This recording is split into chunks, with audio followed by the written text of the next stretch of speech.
Hello बच्चों, welcome to my channel play with maths. I am Pooja Nautiyal and on my channel I make videos for class 10th students in which I cover full NCERT book as well as at the end of every chapter you will get videos of some important questions.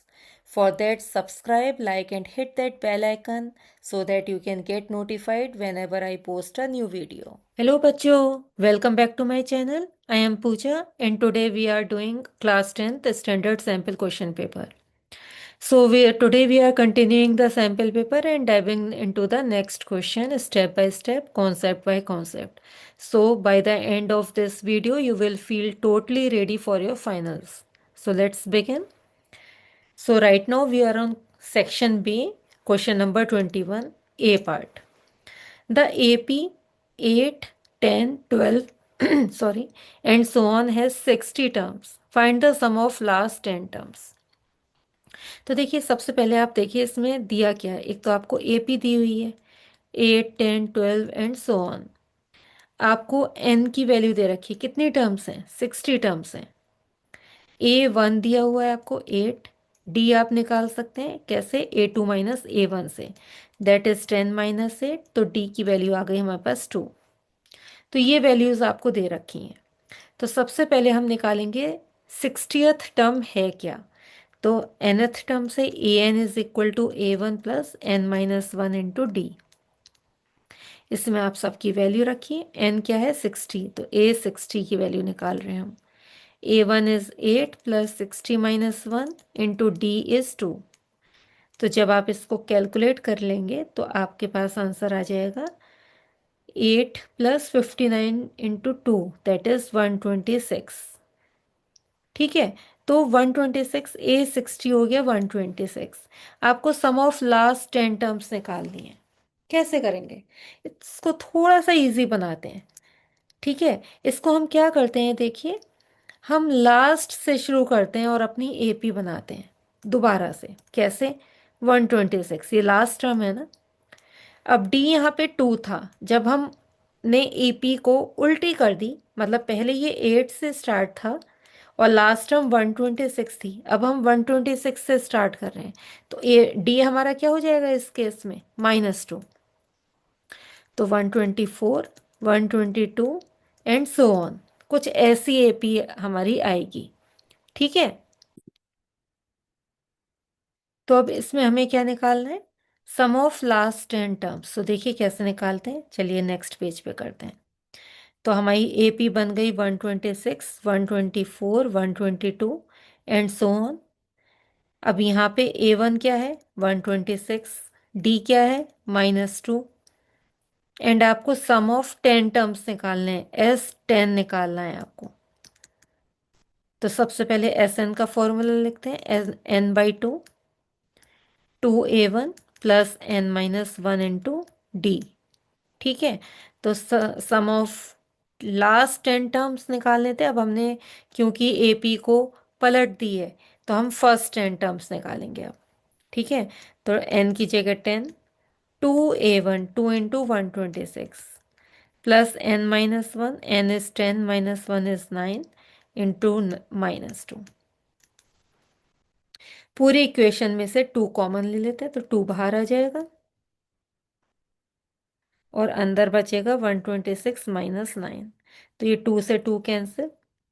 तो ये आ गया हमारे पास. जब आप subtract करेंगे तो हमारे पास आ जाएगा 117 और 10 से मल्टीप्लाई करेंगे तो 1170. सो ये हमारा आंसर है. ठीक है. ये सम ऑफ लास्ट 10 टर्म्स का आंसर है हमारा. चलिए नेक्स्ट पार्ट करते हैं इसी का ही. B part. Find the middle term of AP 6, 13, 20 and so on till 230. ठीक है. तो मिडिल टर्म निकालना है. मिडिल टर्म के लिए आपको नंबर ऑफ टर्म्स पता होने चाहिए. जब आपके पास नंबर ऑफ टर्म्स मान लीजिए ऑड, मान लीजिए 5 आती हैं, ऑड है. ठीक है. तो मिडिल टर्म कैसे निकलेगी? n+1/2th टर्म जो होगी वो मिडिल टर्म होगी. और अगर n equal to 6 that is even आता है तो उस टाइम पे मिडिल टर्म क्या हो जाएगी? वो होगी n/2 एंड n+1/2। दो टर्म्स मिडिल टर्म होंगी।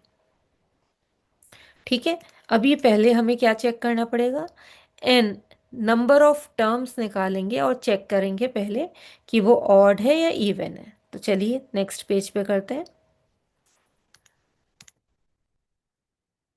तो हमारी एपी है 6, 13, 20 सो ऑन टिल 230। ठीक है, A1 आपको दे रखा है 6, D is 13 - 6 that is 7 and AN is 230। तो यहाँ पे AN equal to A1 plus n-1 into D का फॉर्मूला लगाएंगे। AN 230 है, A1 is 6 plus n-1 into D is 7। तो यहाँ से आ जाएगा 230 - 6 इक्वल टू n-1 इंटू 7। तो n-1 कितना हो गया, देखिए हो गया 224/7। कट करेंगे तो 7×3 = 21, 2×14। तो n की वैल्यू आ गई हमारे पास 33। अब क्योंकि ये ऑड है, नंबर ऑफ टर्म्स कितनी है, ऑड, तो हमारा जो मिडिल टर्म होगा वो कौन सा होगा, n+1/2। मीन्स देखिए यहाँ पे लिखा था ना middle term, n+1/2th term middle term होगी। तो यही आई है हमारी, मीन्स 33 + 1/2 टर्म मिडिल टर्म होगी। ठीक है, तो यहाँ पे हमारे पास आ गया 34/2, that is 17th term middle term है। तो कौन सी है, अब हम A17 निकालेंगे। ठीक है, A17 इक्वल टू कौन सा फॉर्मूला यूज करके, AN equal to A1 plus n-1 into D. सबसे पहले AP लिखते हैं इसकी, 6, 13, 20 सो ऑन टिल 230। तो A17 निकाल रहे हैं, A1 is 6 plus n-1 into D is 7। ठीक है, डी कितना है, 13 - 6 दैट इज 7। ठीक है, तो हो जाएगा 6 + 16 इंटू 7। तो ये आ जाएगा हमारे पास 118। So answer is 118। ठीक है, चलिए नेक्स्ट क्वेश्चन करते हैं। Question number 22। If sine A plus B equal to 1 and cos A minus B equal to √3/2 and A और B की वैल्यूज 0 और 90 डिग्री के बीच में है, find the measure of angle A and B। तो देखिए साइन A प्लस बी आपको दे रखा है 1। अब साइन की वैल्यू 1 कब होती है, साइन 90 पे। तो यहां से हमारे पास A plus B equal to 90 degrees आ गया। ठीक है, अब cos A minus B is √3/2। अब कॉस की वैल्यू √3/2 कब होती है, 30 पे। तो यहां से हमारे पास A माइनस बी की वैल्यू 30 आ गई। अब एलिमिनेट कर देते हैं, ये दोनों ऐड कर रहे हैं हम इक्वेशन, क्योंकि B डिफरेंट साइन के हैं। तो 2A इक्वल टू 120, तो A की वैल्यू आ गई 60 डिग्रीज। ठीक है, तो A प्लस बी 90 है, A की वैल्यू 60 है, तो B की वैल्यू कितनी होगी, 30। तो एंगल B कितना है, 30 डिग्रीज और एंगल A 60 डिग्रीज। बहुत इजी था ये वाला क्वेश्चन। चलिए क्वेश्चन नंबर 23 करते हैं। सो क्वेश्चन 23 में आपको दिया हुआ है AP एंड DQ मीडियंस हैं ट्राइंगल्स ABC और DEF के। तो देखिए ये है ABC ट्राइंगल और ये वाला है DEF।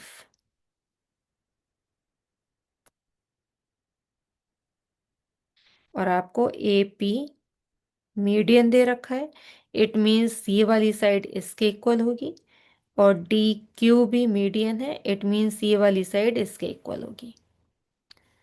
ठीक है। एंड ऑल्सो आपको गिवन है कि ये दोनों ट्राइंगल सिमिलर हैं। तो सबसे पहले हमें हमें प्रूफ करना है A B upon D E equal to A P upon D Q. ठीक है। तो देखिए सबसे पहले हम लिखते हैं गिवन में क्या क्या है। तो गिवन में है, एक तो सबसे पहले ट्राइंगल दोनों के दोनों सिमिलर हैं, A P and D Q median से रखें, सच दैट इससे क्या हुआ, बी पी पी सी के इक्वल हो गया and E Q Q F के इक्वल हो गया। मीन्स पी मिड पॉइंट है बी सी का एंड क्यू मिड पॉइंट है ई एफ का। To prove A B upon D E equal to A P upon D Q, ये proof करना है।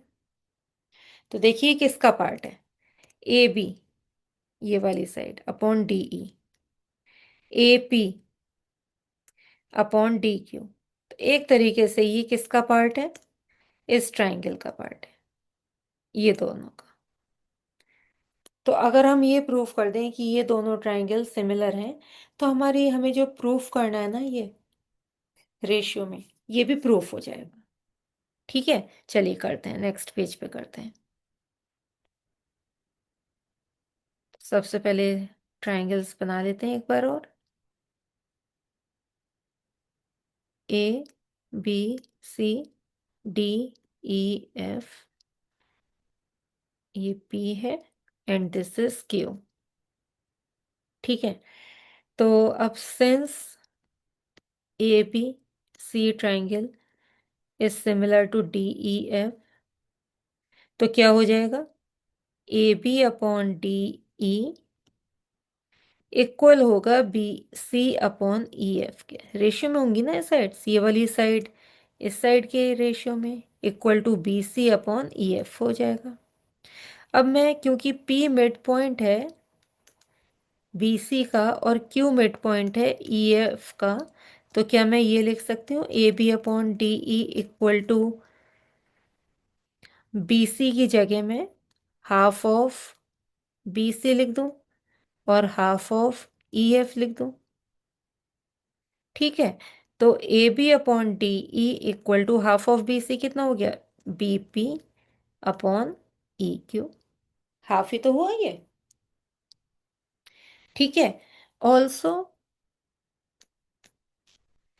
Angle B equal to angle E भी है, क्यों, क्योंकि हमें ये दिया हुआ है कि ये दोनों ट्राइंगल सिमिलर हैं। अगर सिमिलर है तो ये एंगल इसके इक्वल होगा, ये वाला एंगल इसके इक्वल होगा, और ये वाला एंगल इस एंगल के इक्वल होगा। अगर ये दोनों ट्राइंगल सिमिलर हैं तो, ये दोनों ऑलरेडी हमें दिया हुआ है कि ये सिमिलर हैं। तो इस इन दोनों की दोनों प्रॉपर्टी से हमारे पास क्या आ जाता है, by S S similarity triangle A B P similar हो गया ट्राइंगल डी ई क्यू के। ठीक है। तो जब ये हो गया तो हम आगे ये लिख सकते हैं कि तीनों साइड्स का रेशियो इक्वल होगा। तो A B upon D E तो है ही, हम अब A P upon D Q ले लेते हैं इन दो ट्राइंगल्स का। इन दो ट्राइंगल्स में, ठीक है, हमने क्या क्या लिया, ये वाली side upon this side equal to ये वाली साइड अपॉन दिस साइड। यही हमें प्रूफ करना था, यही चीज़ हमें प्रूफ करनी थी, हैंस प्रूफ्ड। ठीक है। तो ये वाला पार्ट हमारा प्रूफ हो चुका है। देखिए यही प्रूफ करना था हमें। Okay, so that's a wrap for today's video. If this helped you understand better, don't forget to like, share and subscribe my channel for more sample paper solutions, concept revisions and quiz challenges. Also, drop a comment below telling me which topic you want next, and I will see you in my next video. Until then, keep learning, keep practicing.